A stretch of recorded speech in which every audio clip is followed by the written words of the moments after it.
Try to get myself a little more coverage. I think it's going to be crappy all night. Yeah, I'm supposed to do this off and on.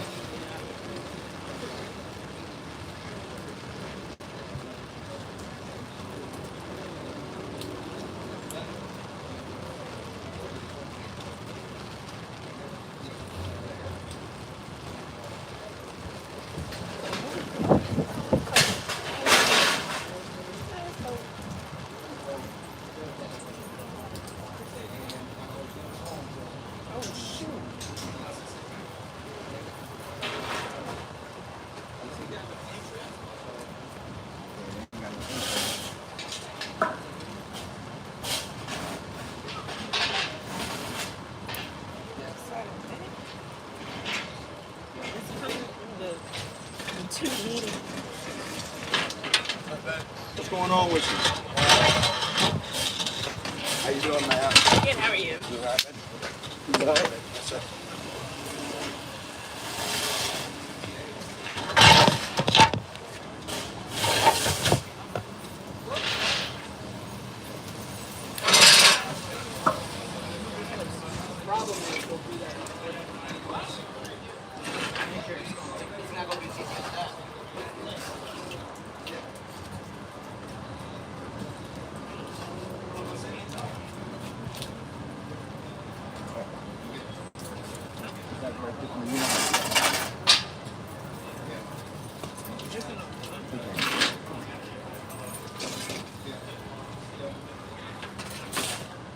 Yeah, we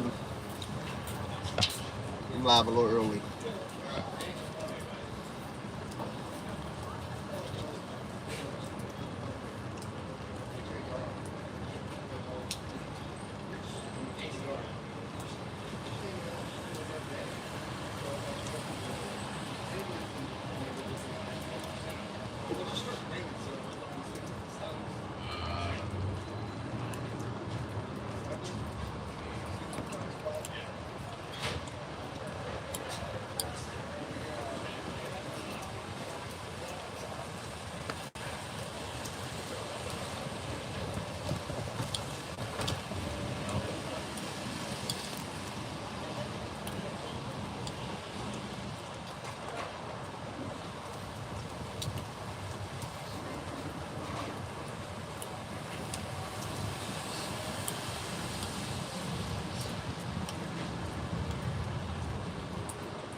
Yo, we about to get started. Give me 1 second. Give me 1 second.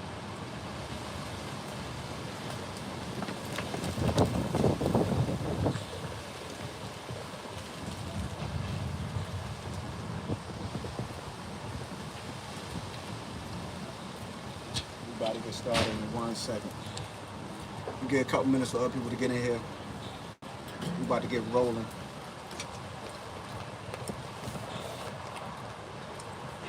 About to get rolling.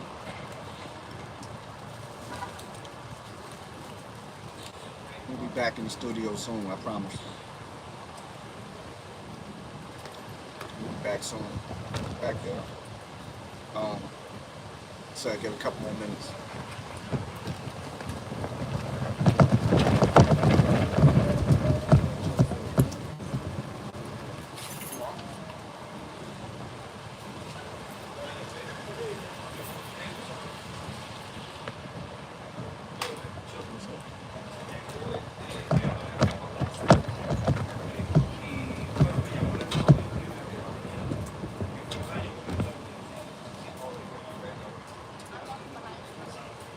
My bad. I can't see comments right. Let me figure out why I can't see comments.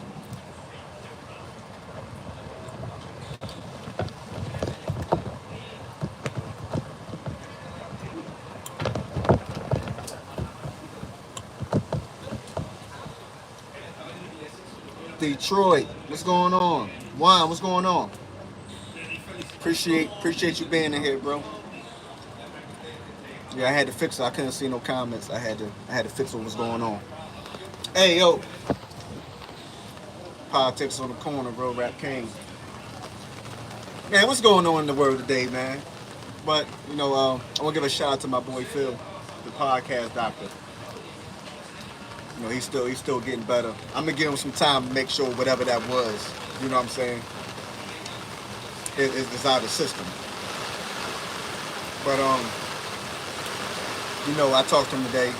He's doing a lot better. He feels a lot better. I pray for the continued recovery of him and his family. Y'all can't tell we outside. We outside.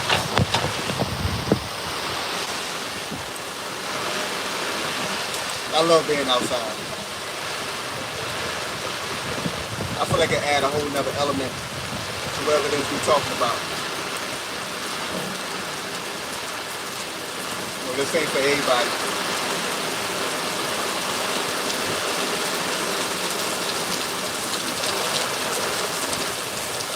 But we outside. We're gonna make it work. Feel me? We're gonna make it do what it do. Appreciate y'all for joining me on the corner. Appreciate y'all for joining me on the corner. The corner ain't for everybody, baby. With that corner weather, we'll be outside still. I know y'all hear the rain, the wind blowing. This ain't about nothing. But like, share, subscribe, comment. Let me know y'all in here. Y'all first time to the show. It's not gonna go. I think it's gonna go. Oh yeah. That's alright, Phil. We gonna get through this. It ain't about nothing. The corn ain't for the faint of heart. A lot more stuff happening out there. But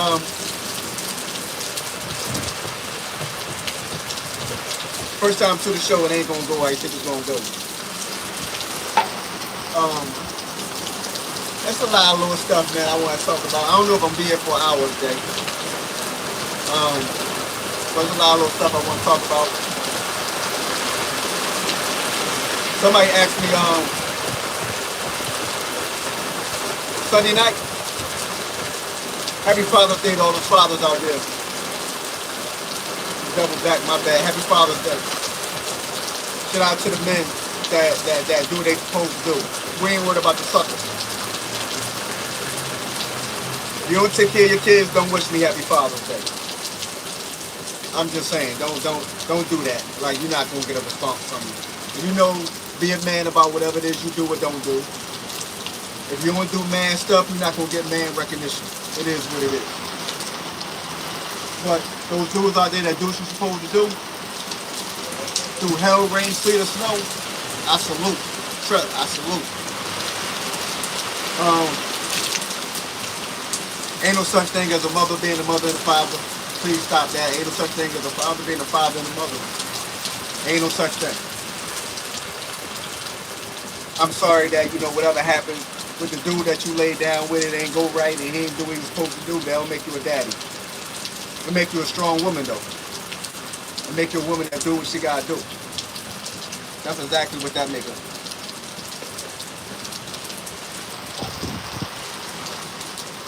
You know what I'm saying? But the whole mother and daddy narrative, kill that. But like I was saying, Sunday night, a dude named Chris. Chris won't see this. Every time I see him, his first words to me is either it's gonna be real rap or it's gonna be, it ain't gonna go how you think it's gonna go. That's the only way he say. One of the two. So You know, we was leaving. You know, we having that last little Father's Day smoke. It was just men around. And you know, we got in a conversation of real politics. Politics with a C, not with a K. And Kleinberg name came up, you know, at South Carolina. Long running, I think it's a representative, a congressman. Long tenure.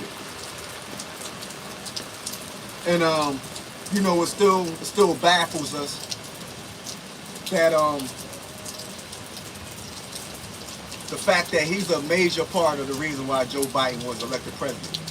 Because anybody that follow, you know, trends and polls and all that other stuff, well, that believe in that side of it, I believe it is what it is. That's just my personal thoughts, how my brain works. You know, he was getting slaughtered on the polls. It was not looking good for him.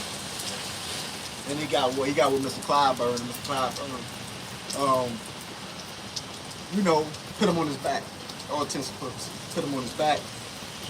He held him down, and he helped him get elected. So Joe Biden acknowledged this, and Joe Biden asked Mr. Clyburn what he wanted.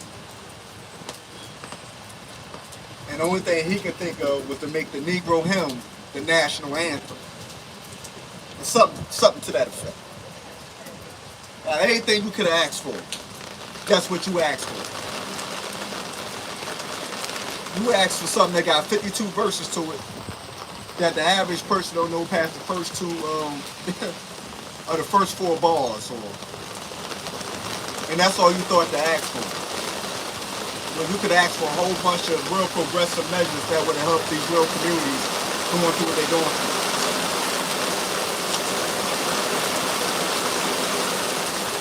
And that's the only thing you thought to ask for. You thought that was a great idea. If you ain't here, let me get the likes up. I need the likes up. I need to get in the algorithm. Let me get the likes up. Don't be in here without liking the channel. Come on the way in and like the channel. Yeah, but that's all you could have thought to ask for was that. Now they about to re-up again. They about to go through the motions again. And Joe Biden is probably going to ask you to be a part of his campaign again, a major part in some capacity.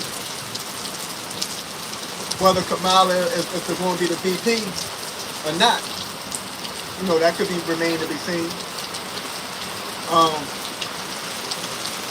But that's all you thought to ask for. Out of all the black fight and what black people are going through, and the difference you could have made at that point in time, the assistance. That's what popped into your head. I think that's remarkably crazy, to say the least. I will never understand that. I don't even know if that's coon-tastic. I think that's a whole nother designation. That designation ain't good enough. Yeah, I thought that was crazy. Between him and Tim Scott, they got South Carolina looking bad. And let's get this clear. Like, this is what I was told. Trump would not pick Tim Scott as the running mate. He'll pick Ron DeSantis as the running mate before he picks Tim Scott. DeSantis ain't nothing but a disciple of Trump anyway. They call it a spade. He a baby Trumpster. He adopted a lot of his principles and ideologies. He jumped on board with, he subscribed to.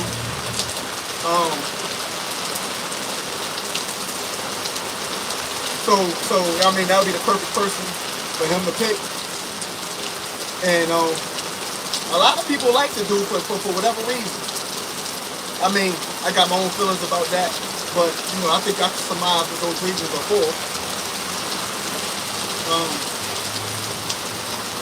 But yeah. So he asked me to spend some time with Mr. Clyburn, so I spent a little bit of time with him. Let him know that we ain't forget about him out here. That, you know, he was well within our thoughts for that nonsense that he asked for. But like, he definitely could have passed a whole lot of progressive measures and assisted with a lot of stuff that came down the pipe. Like, there's a whole bunch of stuff he could have helped with. That, I don't know, like, I could go somewhere else with that, but I spent too much time with it. Hunter Biden. So Hunter Biden today, he worked out a plea deal, but he pled guilty to a couple of misdemeanor tax charges and having a firearm as a drug abuser. So he got like probation and stuff as part of the plea deal.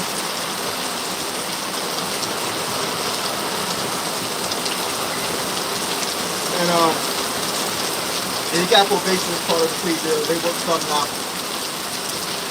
So the office that investigated him, the federal investigation, the office that investigated him, a lot of them was appointed by Trump.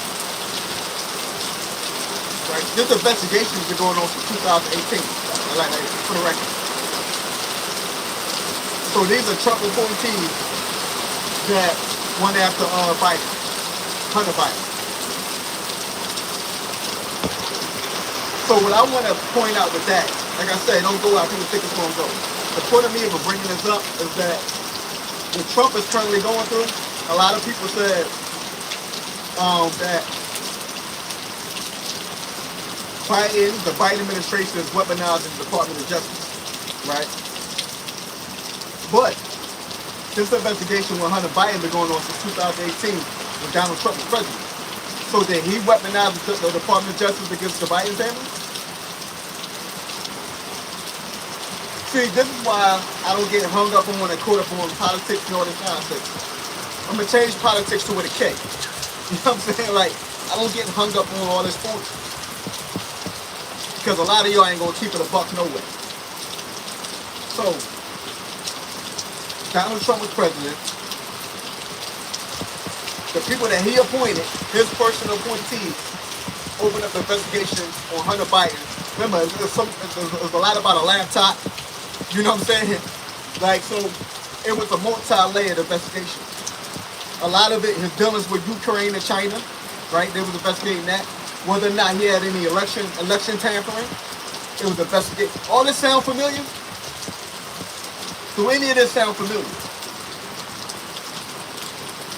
So when the Trump administration and his Department of Justice was spearheading a campaign that was targeting rivals, you didn't hear all this, Trump weaponized the Department of Justice. You didn't hear none of this rhetoric. They were saying Hunter Biden is wrong. We have this amount of evidence that proves his culpability, his liability. He needs to be charged, he needs to be convicted, he needs to be sent to prison. That was the rhetoric. The rhetoric wasn't probation or we just going to tap him on the hand. No, this was a full-scale onslaught to get him convicted and send him to jail. They said that what he was accused of doing, what they have evidence to support him doing, is criminal that needs the same penalty as any ordinary citizen. Go back and look at the rhetoric. So miss me with the Trump part. Now that Trump is, chick is coming home to roost and Karma's coming back. I was told as a young boy by my mother, be careful of the trap you set because you may be setting a trap for yourself. So when you weaponize the Department of Justice, it was all good. It was criminal. There was reasons because everyone should be held to the same standard. Everybody should be held accountable. Nobody should be above the law. That was your stance. That was the stance of U.S. President. That was the stance of your administration. So if you're culpable on all these different fronts, why is it that now all of a sudden now it's a witch hunt and it's targeted? I don't understand the difference. I only understand right and wrong is wrong. Like I don't understand that. So if if you had election tampering, so that's what you said. Hunter Biden is proven on his laptop that he had election tampering, and he needs to be held accountable for that. So in the state of Georgia, Wisconsin, Pennsylvania, Michigan, you had election tampering. So shouldn't you be held to the same standard that you said Hunter Biden should be? He just pled guilty or cut a deal for not paying his taxes in a proper time. So whatever's going on with your withhold of information regarding taxes, you may claim certain things, you wasn't transparent in certain information dealing with. So to make your tax returns a phony tax return or legal tax, whatever you're charged with in New York, you should be held to the same standards, man. You should be held to the same exact standards. Now, I do attest that Hunter Biden is getting all smooth because he lied on the anytime you go to legally purchase a firearm, you gotta fill out an application. It's a federal application.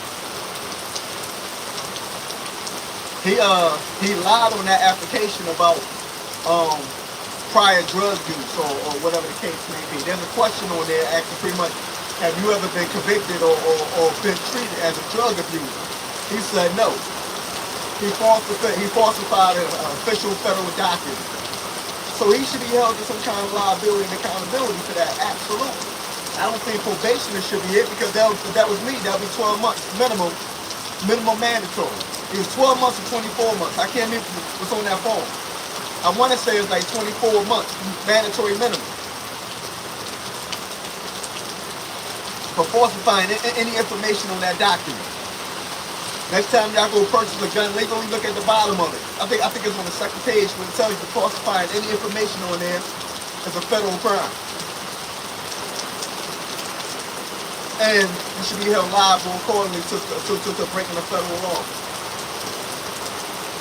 So, you know, it's still not equal justice. It's still not equal treatment. It's still biasness with it. But that's the criminal justice system that we all came up loving in the black community. You know, that's that criminal justice system that we always came up short on.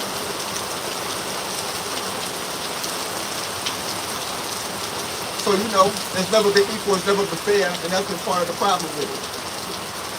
That's been a major part of the problem with it. That has always been one-sided. It's definitely one-sided, and we don't see it changing in the foreseeable future. Right? That's why we like and enjoy when they get indicted. Because, you know, we'll get indicted for way less. They're not going to give us no benefit of doubt. They're not going to give us this long stream of rope. You know what I'm saying? They're not going to give us none of that. They're going to run us right in. They're going to indict us. We're going to do the time we're supposed to do when we found convicted. We're going to do the mandatory minimums, though. The judge ain't going outside the guidelines for us on the low end. We're going to have to stand up. We're going to take that time. We're going to take whatever come with that time. And whatever we did wrong, we got to take everything that come with it. So, you know, that's the part that, you know, we still don't like. We don't respect. It ain't respectable. It was never respectable. And that's the price we pay. You know, simply, you know, skin color, neighborhoods we grew up in. The lack of proper representation. You know, we be having a dude with 200 cases trying to handle our case. And they say, you know, we had a right to a lawyer. But there ain't no lawyer at that point. You can't be a lawyer for 100 people. It's impossible. You hurt? But, yeah, man. That was the thoughts I had on my mind today. I still had to make sure I touch base with y'all. I want to make sure I get those two things out my brain. I got a little more stuff I want to talk about, but I'm going to double back probably later on this week because everything ain't for the actual podcast day. I got to talk some actual street business. But I want to do that on a regular off day. I don't want to do that on a day where it's not podcasting. You know what I'm saying? When I'm not podcasting. But I appreciate y'all time. Appreciate y'all support. We're going back in the studio. I'm gonna have a real hold on next week, whether I'm in the studio or not. But I probably won't be in the studio. But I'm gonna have a real authentic show next week. I'm gonna make sure that I touch base with the people still. But to make sure that y'all see my face, y'all hear my voice, and y'all got a reason to come back every Tuesday regardless. But I get back with y'all, man. I appreciate the love and support. Stay dry, stay safe. Real rap.